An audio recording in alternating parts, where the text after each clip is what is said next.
Bismillah. Assalamualaikum warahmatullahi wabarakatuh.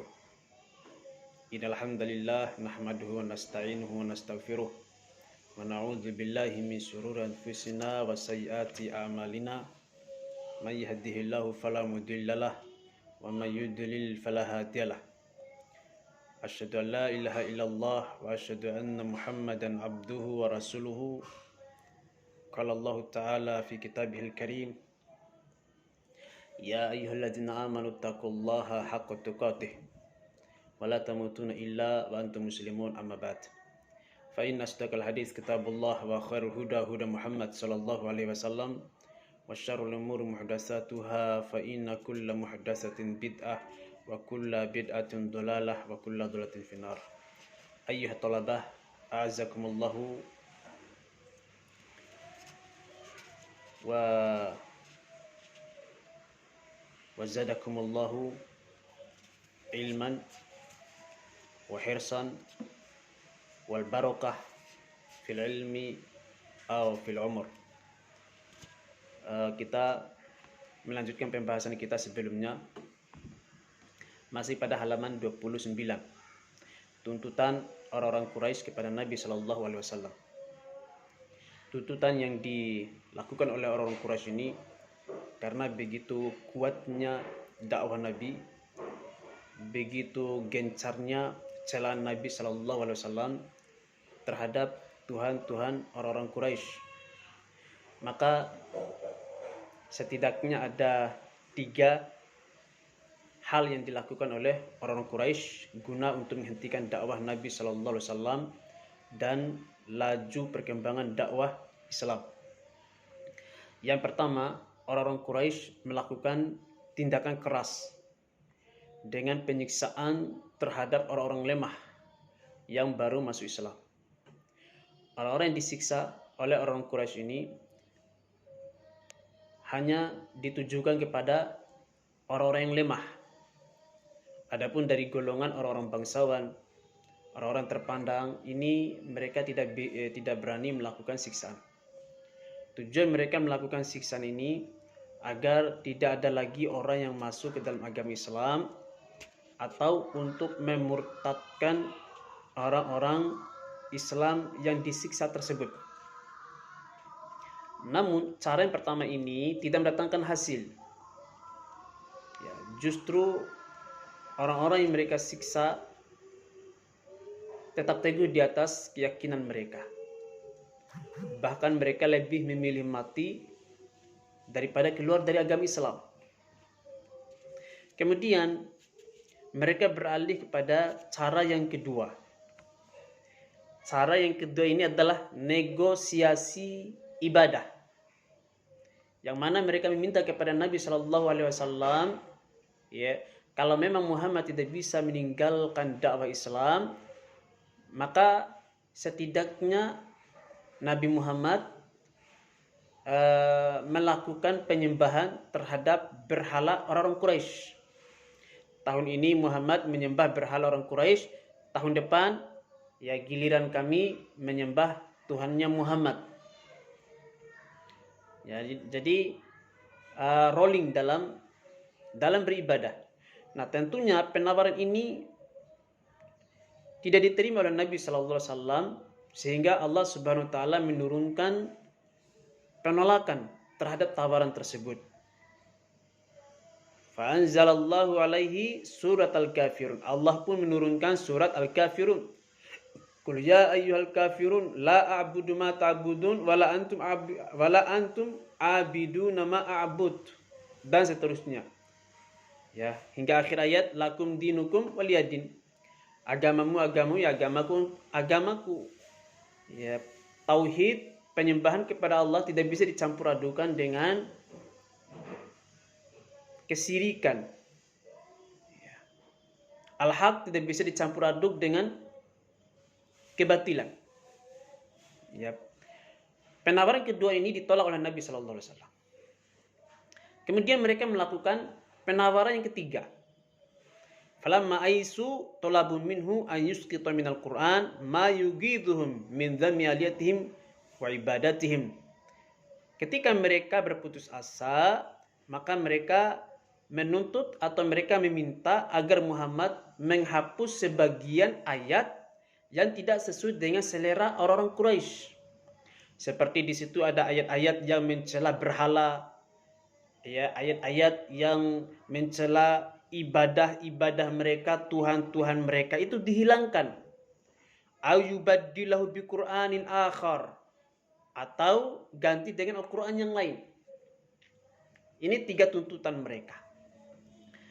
Ya, 3 hal yang mereka lakukan. Yang pertama, penyiksaan terhadap kaum muslimin itu tidak mendatangkan hasil. Yang kedua, ya mereka melakukan negosiasi ibadah. Kemudian yang ketiga, mereka ingin menghilangkan sebagian daripada ayat-ayat Al-Quran yang tidak sesuai dengan selera mereka. Ya. Permintaan yang ketiga ini juga ditolak oleh Allah Subhanahu wa taala.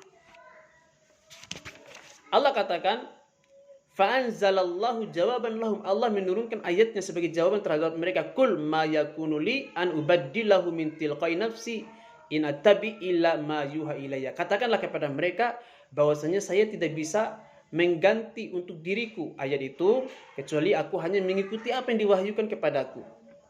Jadi ajaran Islam ini tegas. Islam mengajarkan tauhid. Hak adalah hak, beribadah hanya kepada Allah, tidak bisa dicampur adukan dengan apapun, tidak bisa ditawar-menawar, dan itu diinginkan oleh Nabi Shallallahu Alaihi Wasallam. Yep.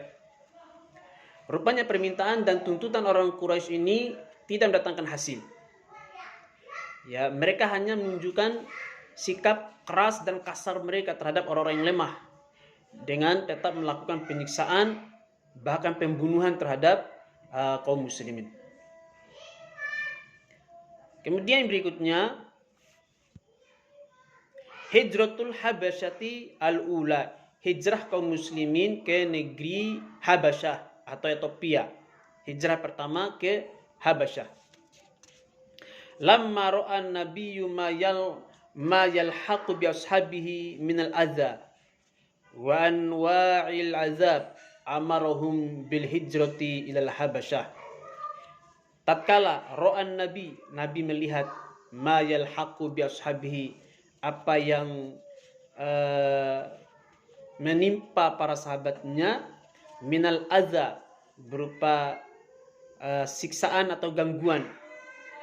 Ya, siksaan atau gangguan, wa anwa'il azab, dan jenis-jenis azab, amarahum, Nabi memerintahkan mereka bil hijrati ilal Habasyah, untuk melakukan hijrah ke negeri Habasyah. Ya, karena Nabi sudah melihat Makkah ini sudah tidak layak lagi untuk dijadikan tempat tinggal. Dan Makkah tidak layak lagi untuk mempertahankan agamanya. Dan tentunya orang-orang yang hijrah ini adalah orang-orang yang tidak bisa mempertahankan agama. Ya, orang-orang yang lemah dari kalangan kaum muslimin. Dan tidak semua kaum muslimin melakukan hijrah. Banyak kaum muslimin tetap di Makkah. Mereka ini adalah orang-orang yang masih tetap mempertahankan agama mereka. Mereka tetap berdakwah. Seperti Nabi Muhammad SAW sendiri. Demikian pula Ali bin Abi Thalib. Demikian juga di situ ada Abu Bakar As-Siddiq, ada Abdurrahman bin Auf, dan lain sebagainya. Mereka tetap tinggal di Makkah. Orang-orang yang lemah, orang-orang yang tidak bisa mempertahankan agamanya, orang-orang yang dikhawatirkan terfitnah agamanya, itulah yang diperintahkan untuk hijrah sampai batas waktu yang telah ditetapkan oleh Allah Subhanahu wa taala. Ya, pengertian hijrah itu adalah intiqalu min baladil kufri, ya, perpindahan dari negeri kekafiran menuju kepada negeri yang aman. Ya, perpindahan dari negeri yang kafir menuju kepada negeri yang aman demi keselamatan agama. Ini pengertian daripada al-hijrah.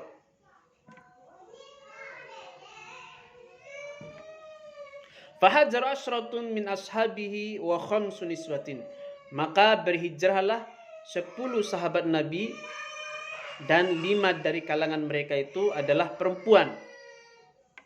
Di antara sahabat Nabi yang hijrah adalah Utsman bin Affan wa zaujatuhu Ruqayyah bintu Rasulillah sallallahu alaihi wasallam, ya, beserta istrinya Ruqayyah putri Nabi sallallahu alaihi wasallam.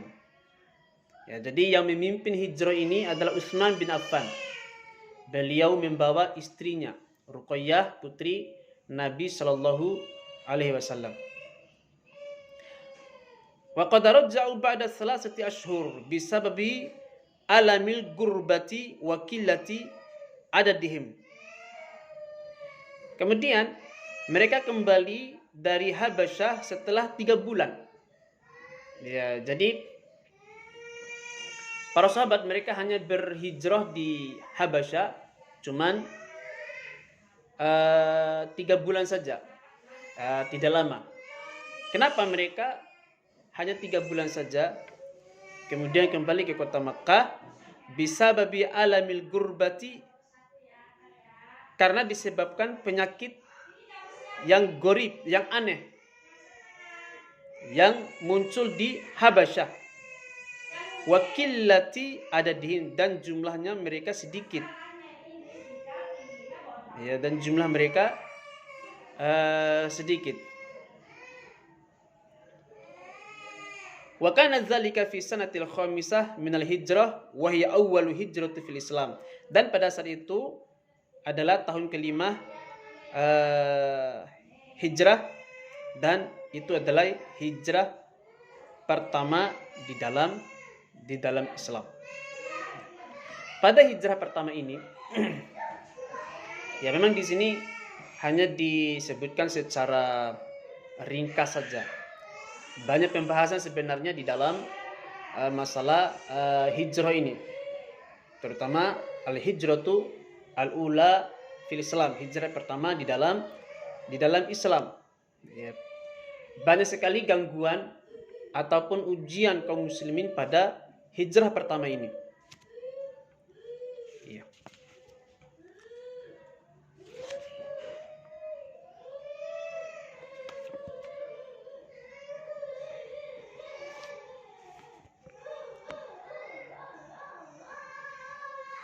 Terutama sekali kejadian ketika kaum muslimin hijrah di Habasyah, yaitu terjadi peperangan di negeri Habasyah itu sendiri. Yang mana kaum yang lain, negeri yang lain datang menyerang negeri Habasyah. Sementara kaum muslimin berlindung di Habasyah pada saat itu. Nah, tentu ini ujian tersendiri bagi kaum muslimin. Namun dengan izin Allah, Allah Subhanahu wa taala memenangkan kaum Habasyah atas musuh-musuh mereka. Demikian juga setelah 3 bulan mereka tinggal di Habasyah, kaum muslimin mendengar kabar bahwasanya orang-orang Mekah mereka semua memeluk agama Islam. Ini kabar yang tersiar di Habasyah. Nah, sebab tersebarnya khobarun toir, ya, kabar burung tersebut, yaitu ketika Nabi Shallallahu Alaihi Wasallam berdakwah, kemudian membacakan surat An-Najm di depan Ka'bah. Nah, coba dibaca lagi surat An-Najm. Susunan kalimat yang begitu indah pada surat An-Najm itu. Orang Quraisy ketika mendengarkan surat An-Najm ini, mereka merasa takjub dengan surat An-Najm itu. Ya, pada akhir surat An-Najm ada perintah sujud. Yep. Apa itu? Wasjud wa'bud, gitu. Sujudlah dan sembahlah Allah. Maka Nabi Muhammad pun sujud. Nah, orang-orang Quraisy yang dari awal mendengar surah An-Najm, dan mereka merasa takjub dengan surah An-Najm itu, tiba-tiba mereka sujud ikut Nabi Muhammad SAW. Termasuk di situ ada Abu Jahal. Semua orang-orang Quraisy yang ada di sekitar situ mendengarkan surah An-Najm, kemudian mereka ikut bersujud bersama Nabi Muhammad SAW. Nah, tersebar kabar bahwasanya orang-orang Makkah semuanya pada masuk agama Islam dan jadi pengikutnya Muhammad. Dan kabar ini sampai juga di telinga kaum muslimin yang ada di Habasyah. Tersiar kabar bahwasanya Makkah sudah menjadi baladul Islam. Mereka pun berbahagia. Akhirnya mereka bersiap-siap untuk kembali ke Mekah. Kembalilah mereka ke Mekah. Tahu-tahunya Mekah belum Islam. Mereka pun ditahan lagi dan kembali disiksa. Tayyib. Taib ikhwati, barakallahu fikum. Ya, demikian yang saya sampaikan, karena sebentar lagi saya persiapan ngajar juga di kelas sebelah. Jadi mohon buatkan 10 faedah, kemudian nanti kirim japri ke ana. Syukran lakum. Assalamualaikum warahmatullahi wabarakatuh.